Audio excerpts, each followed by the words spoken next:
दोस्तों बीते कुछ दिनों के अंदर स्टूडेंट प्रोटेस्ट के अंदर हमने काफ़ी कुछ देख लिया है, चाहे वो सोनम वांगचुक जी को उठाने की बात हो, चाहे उनको हॉस्पिटल में शिफ्ट करने की बात हो, चाहे अभिजीत दीपके के अनशन की बात हो। उसके बाद में कुछ घंटों के बाद उनका अनशन भी खुल जाता है। इसके बाद में प्रोटेस्ट के अंदर वायलेंस हो जाती है, जहां पर पुलिस भी डंडे मार देती है। इसके बाद में कुछ वीडियोस में ये भी देखा गया कि कुछ स्टूडेंट्स ने कारें तोड़ दी है, पत्थर वत्थर भी फेंके हैं कई जगह, उधर से रिटर्न में पुलिस ने पत्थर फेंके हैं। मतलब वायलेंस हुई है, लेकिन पुलिस के पास में तो पावर होती है, उनके हाथ में डंडा भी होता है, उनके हाथ में एक शील्ड भी होती है भैया, उसका पूरा इस्तेमाल करके कई सारे स्टूडेंट का देखने को मिला है कि उन्होंने सर फोड़ दिया, किसी को कहीं से घायल कर दिया। मतलब दिक्कतें हुई हैं और कई सारी महिलाओं के साथ में भी गलत चीज़ें हुई हैं प्रोटेस्ट के अंदर, भीड़ भाड़ में, वीडियोस में देखा गया है। मतलब वो अच्छा नहीं लगा बिल्कुल भी देख के कि बताओ इस तरीके की हरकत इन्होंने करी और इनके ऊपर कार्रवाई अभी भी नहीं हो रही। अगर यही सेम चीज़ कोई कॉमन बंदा करता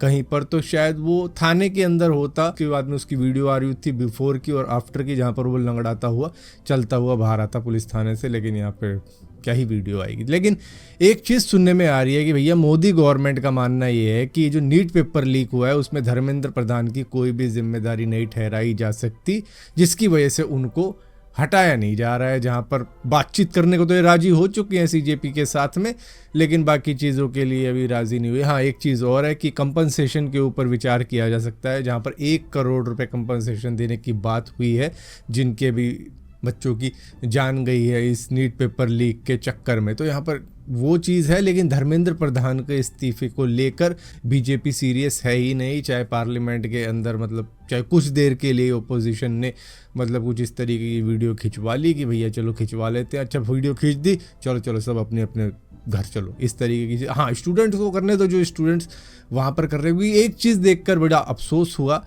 कि ये जितने भी स्टूडेंट्स वहाँ पर गए थे, अब जिनका नाम आ गया है ना वायलेंस में, उनके साथ तो देखो कुछ ना कुछ होगा, केस दर्ज होगा उनके खिलाफ में, क्योंकि यहाँ पर रिपोर्ट्स कुछ ऐसी आ रही हैं कि दिल्ली पुलिस अब सीसीटीवी फुटेज खंगालेगी, मोबाइल वीडियोस खंगालेगी, दूसरे डिजिटल एविडेंस खंगालेगी और वो पहचान करेगी कि किस स्टूडेंट ने तोड़ा फोड़ी करी थी, किसने पत्थर फेंका था या फिर किसने किस तरीके का नुकसान किया है। उन सभी के ऊपर हिंसा का आरोप लगाया जाएगा और उसके बाद में उनके पासपोर्ट कैंसिल किए जाएंगे, या पासपोर्ट अगर बनवाने होंगे उनको आगे तो वो बनेंगे नहीं, क्योंकि पुलिस वेरिफिकेशन के अंदर ही वो फेल हो जाएंगे और बाकी जो क्रिमिनल चार्जेस उनके ऊपर लगते हैं वो भी लगेंगे। अब आप यहाँ पर एक चीज़ देखो, अभिजीत दीपके कहाँ बैठा हुआ था? ट्रक के अंदर। तो भैया वो कह देगा भैया मेरा इसमें बिल्कुल भी हाथ नहीं था, मैं तो बिल्कुल शांत था, आप देख ही रहोगे। 2 जने सीजेपी की टीम के कहाँ पे बैठे हुए थे? जेपी नड्डा के ऑफिस या उनके घर पे बैठे हुए थे, और एक इनका बंदा किसी मॉल में बर्गर खा रहा था, इस तरीके की चीज़। तो हर प्रूफ है इनके पास में कि भैया मैं तो इस टाइम पे वहाँ था, मैं तो उस टाइम पे वहाँ था। बट स्टूडेंट कहाँ थे? वो तो यहाँ थे भाई। अब जो सीसीटीवी में आ गए उनके साथ में अब ये होगा कि भैया थाने के चक्कर वक्कर लगते रहेंगे, कोर्ट कचहरी के चक्कर लगेंगे, क्योंकि दिल्ली पुलिस की पूरी प्लानिंग है कि वो सीसीटीवी फुटेज या डिजिटल एविडेंस जितने भी होंगे उन सभी को खंगालेगी और उसके बाद में भैया थाने बुलाएगी इनको। तो यहाँ पर इन सब चीजों को देखते हुए मुझे एक फिल्म का या कह लो वेब सीरीज का मिर्जापुर का वो डायलॉग याद आ जाता है कि कुर्बानी सिर्फ सिपाही की दी जाती है, राजा के बेटे तो राज करने के लिए होते हैं। और ये चीज़ें अभी हम में से कई सारे लोगों को रियलाइज़ नहीं होंगी, ये हमें तब रियलाइज़ होंगी जब ये सारी जो प्रोटेस्ट की मूवमेंट अभी चल रही है ये शांत हो जाएगी। एक टाइम पे अन्ना हज़ारे जी का भी एक आंदोलन चला था लोकपाल बिल लाने के लिए, अब इसके बाद में ये वाला आया है, सब चीज़ें शांत हो जाएंगी। उसी तरीके से जैसे केजरीवाल साइड में बैठा हुआ था, इसी तरीके से अभिजीत दीपके अब साइड में बैठा हुआ था, ये भी एक नेता बनेगा, वो भी नेता बने थे, उसके बाद में वही सेम चीज़, पार्टी नहीं बन जाएंगी। लेकिन जिन लोगों के ऊपर केस लगा, जिन लोगों के पासपोर्ट जब्त हुए, जिन लोगों की पुलिस वेरिफिकेशन फेल होएगी आगे चल के, उनका क्या हुआ? उनके सपोर्ट में क्या कोई दोबारा से अनशन पे बैठेगा? उनके सपोर्ट में क्या कोई हेल्प आएगी? दोस्तों आपको याद होगा कुछ टाइम पहले पाकिस्तान ने मीडिएशन का रोल निभाया था कि भैया वो पीस करवा सकते हैं ईरान और यूएस के अंदर।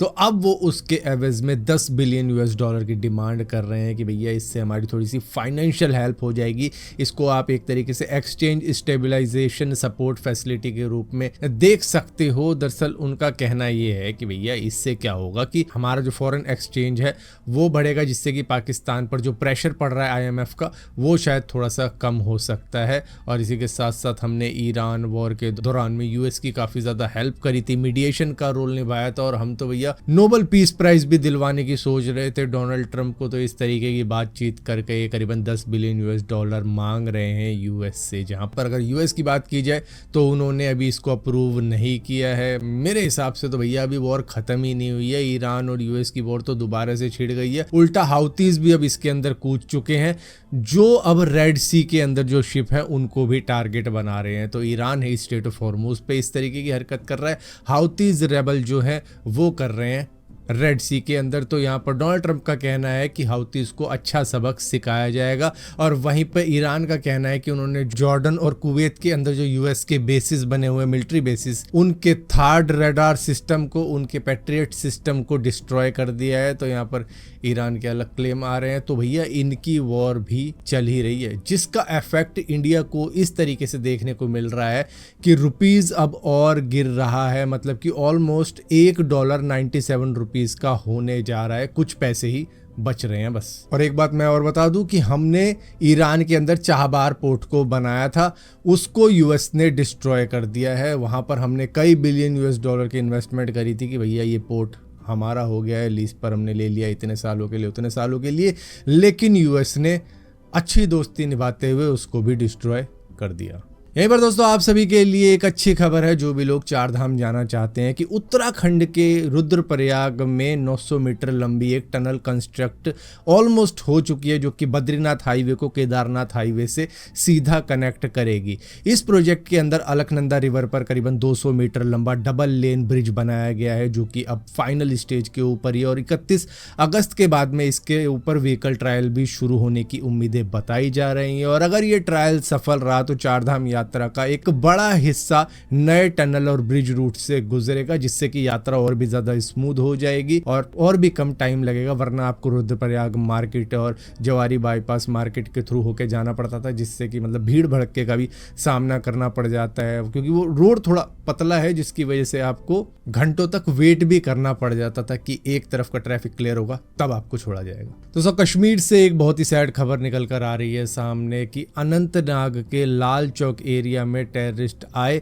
और उसके बाद में उन्होंने जे&के पुलिस के हेड कांस्टेबल आशिक हुसैन कुरैशी को गोली मार दी, जिसके बाद में उनको हॉस्पिटल ले जाया जाता है और वहां पर उनको बचाया नहीं जा पाता है। यहाँ पर बताया जा रहा है कि अमरनाथ यात्रा की सिक्योरिटी की ड्यूटी कर रहे थे जिस वक्त में ये अटैक किया है टेररिस्ट ने। अब यहाँ पर पहलगाम टेरर अटैक के बाद में कश्मीर वैली के अंदर ये एक बड़ा टेरर अटैक माना जा रहा है, जहाँ पर सिक्योरिटी फोर्सेस का भी सर्च ऑपरेशन चल रहा है। और यहाँ पर आइडेंटिफाई किया गया है कि आदिल ठोकर और हारून राशिद ये एक्टिव मिलिटेंट हैं जिनकी ये हरकत हो सकती है, जो कि लश्कर तैयबा के टेररिस्ट थे। तो इन दोनों के ही घरों को उड़ा दिया है इंडियन आर्मी ने। उनका कहना ये है कि इससे जो टेरर नेटवर्क है और इनका जो सपोर्ट इनको मिलता है उसको भी मतलब तोड़ा जा सकता है, वरना इनको क्या रहेगा कि भैया चलो इधर छुप जाओ उधर छुप जाओ। लेकिन अगर ऐसा भी होगा तो शायद उनके भी घर टूटने की नौबत आ सकती है। तो यहाँ पर एक बड़ा सर्च ऑपरेशन पूरे कश्मीर वैली में चलाया गया है, जहाँ पर कई सारे लोगों को डिटेन किया गया है उनसे सवाल जवाब के लिए।